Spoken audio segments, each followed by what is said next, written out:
ଆଜିର ସକାଳ ଆରମ୍ଭ ହେଇଥିଲା ଦାସ ବାବୁଙ୍କୁ ପଇଡ଼ ପାଣି ଦବାରୁ। ଏକାଥରକେ ଦୁଇଟା ପଇଡ଼କୁ କଣା କରିକି ଦାସ ବାବୁଙ୍କୁ ପାଣି ଧରେଇ ଦେଇଥିଲି ପିଇବା ପାଇଁ।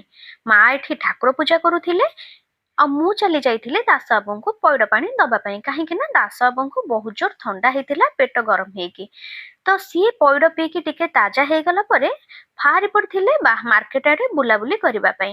କିନ୍ତୁ ବାବୁ ବାହାରର ନଜରିଆ ଦେଖିକି ଡିସାଇଡ୍ କଲେ କି ଆଉ ଚାଲିକି ଯିବେନି, ବାଇକ୍ରେ ଯିବେ ବୋଲି। କାହିଁକି ନା ରାତି ସାରା ବହୁତ ଜୋର ବର୍ଷା ହେଇକି ଆମ ଘରର ଚାରିପଟେ ବହୁତ ଜୋର ପାଣି ଜମି ଯାଇଥିଲା।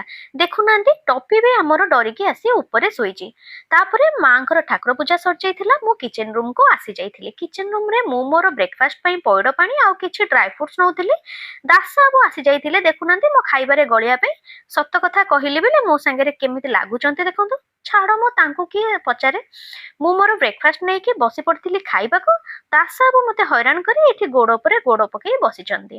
ତାପରେ କାକୁଡ଼ିଟିକୁ ଚୋବେଇ ଚୋବେଇ ମୁଁ ବାହାରି ପଡ଼ିଥିଲି ଲଞ୍ଚ ପ୍ରିପାରେସନରେ। ଏଠି ମୁଁ ଟମାଟୋ ଆଉ ଆମ୍ବୁଲ ଖଟା କରିବା ପାଇଁ ରଖିଦେଇଥିଲି, ଆଉ ଡାଲମା ଆଉ ଅରୁଆ ଭାତ ହେଇଥାନ୍ତା। ଯେହେତୁ କାଲି ଗ୍ରହଣ ଥିଲା, ଆଜି ଗୁରୁବାର ଅଛି, ତ ସମସ୍ତଙ୍କ ଡିମାଣ୍ଡ ଅନୁସାରେ ଅରୁଆ ଡାଲମା ଆଉ ଖଟା ସାଲାଡ ହେଇଥିଲା।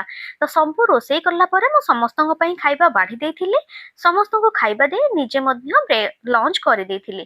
ତ ଆଜିର ଭିଡ଼ିଓଟି ଏତିକି ଥିଲା। ଆପଣମାନଙ୍କୁ ଭିଡ଼ିଓଟି ଭଲ ଲାଗିଥିଲେ ଚ୍ୟାନେଲଟିକୁ ସବସ୍କ୍ରାଇବ କରିଦେବେ, ଭିଡ଼ିଓଟିକୁ ଲାଇକ୍ କରିଦେବେ। ରହିଲି, ଜୟ ଜଗନ୍ନାଥ।